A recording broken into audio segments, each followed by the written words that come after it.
Continuamos a la sección número 2 del capítulo número 8. Subtema: la energía a nivel cuántico. Todos los átomos del mundo elemental emiten distintas energías electromagnéticas. Por ejemplo, un átomo puede irradiar campos invisibles de energía a distintas frecuencias como rayos X, rayos gamma, rayos ultravioleta y rayos infrarrojos, y también rayos luminosos visibles. Y al igual que las ondas radiofónicas invisibles de una determinada frecuencia acarrean una información en concreto codificada, ya sea 98.6 o 107.5 hercios, cada frecuencia distinta acarrea también una información diversa en concreto, como se muestra en la figura 8.1. Por ejemplo, los rayos X transportan una información muy distinta de la de los rayos infrarrojos, porque vibran a distintas frecuencias. Todos estos campos están constituidos por distintos patrones energéticos que transmiten siempre información a nivel atómico. Considera los átomos como campos vibratorios de energía o pequeños vórtices que están girando constantemente. Para entender mejor cómo funcionan, los compararé a un ventilador. Al igual que un ventilador genera viento, un vórtice de aire al girar, los átomos, mientras dan vueltas, irradian también un campo de energía. Y a modo de un ventilador que puede girar a distintas velocidades, creando un vientecillo más fuerte o más débil, también vibran a distintas frecuencias que pueden generar campos más fuertes o más débiles. Cuanto más rápido vibre un átomo, mayor será la energía y la frecuencia que emitirá, y cuanto más lenta sea la velocidad a la que vibre o gire un átomo, menos energía producirá. Cuanto menor sea la velocidad a la que giren las hélices de un ventilador, menos viento o energía producirán y más fácil será verlas como objetos materiales en la realidad física. Y a cuanta más velocidad giren, más energía crearán y menos se podrán ver, parecerán ser inmateriales. De tu observación depende dónde pueden aparecer los hélices del ventilador, como las partículas subatómicas que los científicos cuánticos intentaban observar, que no cesaban de aparecer y desaparecer de sus vistas, según dónde y cómo las observes. Y con los átomos ocurre lo mismo. Ahondemos ahora un poco más en ello. En la física cuántica, la materia se define como una partícula sólida y el inmaterial campo energético de información se puede definir como onda. Al estudiar las propiedades físicas de los átomos como masa, los átomos se parecen a la materia física. A cuanta menor frecuencia vibre un átomo, más tiempo estará en la realidad física y más aparecerá como una partícula que se ve como materia sólida. La materia nos parece sólida aunque se componga principalmente de energía, porque todos los átomos vibran a la misma velocidad a la que nosotros vibramos. Pero los átomos también manifiestan muchas propiedades relacionadas con la energía o las ondas, como luz, longitud de ondas y frecuencia. A cuanta más velocidad vibre un átomo y cuanta más energía genere, menos tiempo pasará en la realidad física. Aparecerá y desaparecerá demasiado deprisa como para que lo veamos, porque estará vibrando mucho más deprisa que nosotros. Pero aunque no podamos ver la energía, a veces podemos ver la evidencia de ciertas frecuencias energéticas, ya que el campo de fuerza de los átomos crea propiedades físicas, como la forma en que las ondas infrarrojas calientan las cosas. Si comparas la figura 8.2a con la figura 8.2b, verás cómo la frecuencia más lenta pasa más tiempo en el mundo material y por eso aparecen como materia. El universo físico, pese a parecer componerse solo de materia, comparte un campo de información, el campo cuántico, que unifica hasta tal punto la materia y la energía que es imposible considerarlas como entidades distintas, ya que todas las partículas están conectadas en un campo inmaterial e invisible de información que se halla más allá del tiempo y el espacio, y este campo se compone de conciencia o pensamiento y energía o frecuencia, la velocidad a la que vibran las cosas. Como cada átomo tiene su determinado campo de energía o su impronta energética, cuando los átomos se reúnen para formar moléculas, comparten sus campos de información e irradian sus únicos patrones combinados de energía. Si todo lo material que existe en el universo irradia una determinada impronta energética, que es única porque todo está hecho de átomos, tú y yo también irradiamos nuestras propias y determinadas improntas energéticas. Ambos estamos transmitiendo información como energía electromagnética, basada en nuestros estados del ser. Cuando cambias tu energía para modificar una creencia o percepción sobre ti o tu vida, estás aumentando la frecuencia de los átomos y las moléculas de tu cuerpo físico, de modo que incrementas tu campo energético, como lo muestra la figura 8.3. Estás aumentando la velocidad de los ventiladores atómicos de los que está hecho tu cuerpo. Al adoptar un estado emocional creativo más elevado como la inspiración, el empoderamiento, el agradecimiento o la invencibilidad, estás haciendo que tus átomos giren más deprisa, como las hélices de un ventilador, y difundes un campo más potente de energía alrededor de tu cuerpo, lo cual afecta a tu materia física.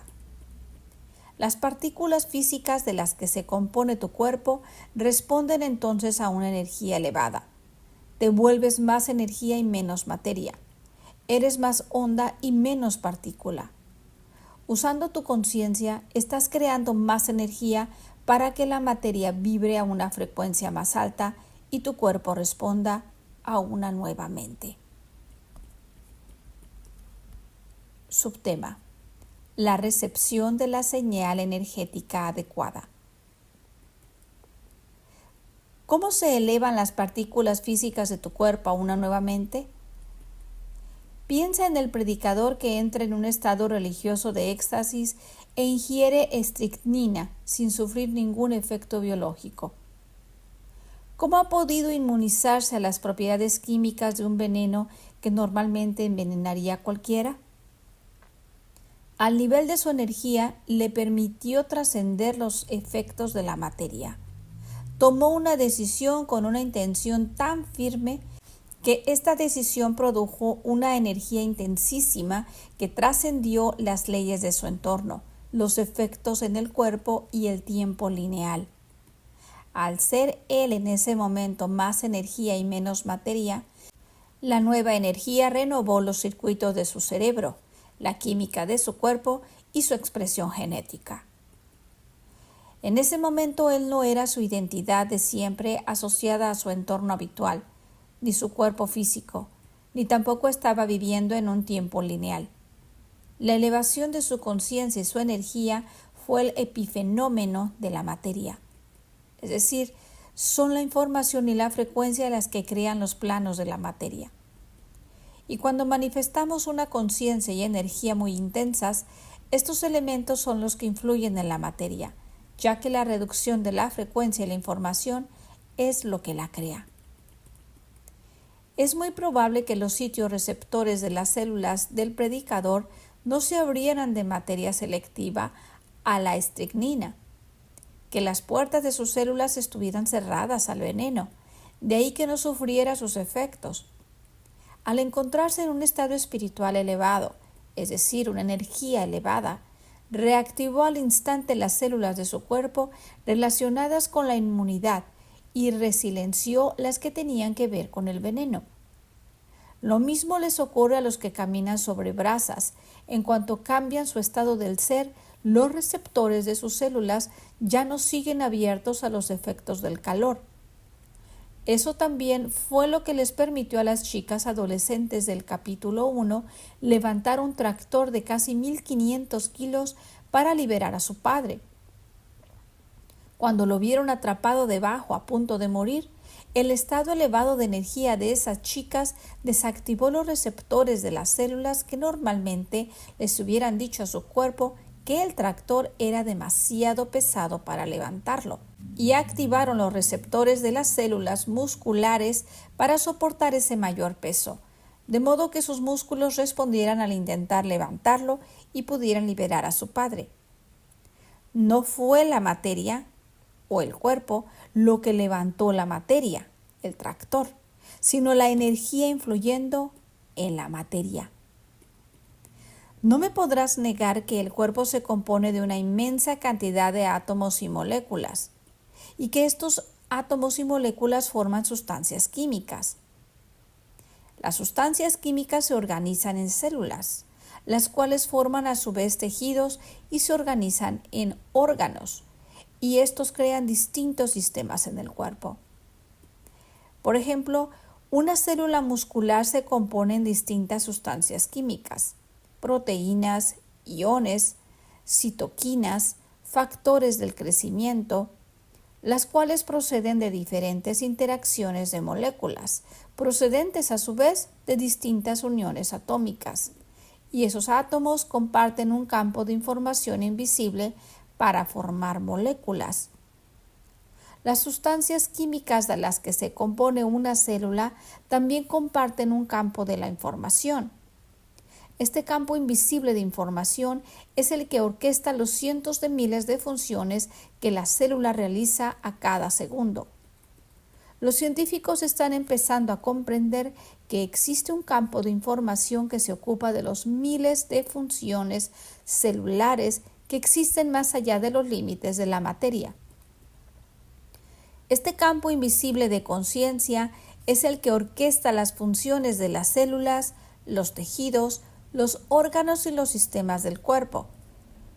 ¿Cómo saben ciertas sustancias químicas y moléculas de tus células qué deben hacer?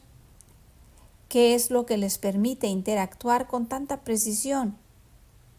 La célula está rodeada de un campo energético que es la suma de energía de los átomos, de las moléculas y de las sustancias químicas trabajando al unísono en equilibrio para engendrar la materia. Y es de este vital campo de información de donde surge la materia. Por ejemplo, las células musculares del ejemplo anterior pueden organizarse y especializarse en tejidos musculares, entre comillas. Pongamos que el tejido muscular de este ejemplo es un músculo cardíaco. Esta clase de tejido forma el órgano llamado corazón. Los tejidos que se componen de células comparten un campo de información que les permite al corazón funcionar coherentemente. El corazón forma parte del sistema cardiovascular del cuerpo. Al compartir este campo de información, organiza la materia para que funcione de manera armoniosa y holística. El campo energético que engendra la materia es, por lo tanto, el que la controla. Cuanto mayor sea el campo, con más rapidez vibrarán los átomos o más deprisa girarán las hélices de tu ventilador subatómico. El modelo newtoniano de biología se basa en eventos lineales en los que las reacciones químicas se dan en una secuencia de pasos. Pero en realidad la biología no funciona así, ya que no se puede explicar algo incluso tan simple como la curación de una herida sin entender las rutas interconectadas de información coherente que acabo de describir.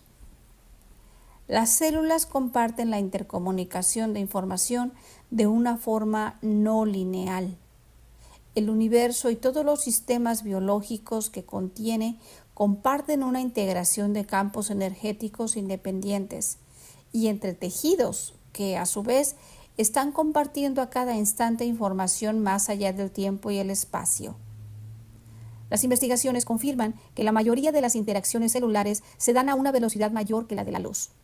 Y como el límite de esta realidad física es la velocidad lumínica, significa que las células se comunican por medio del campo cuántico.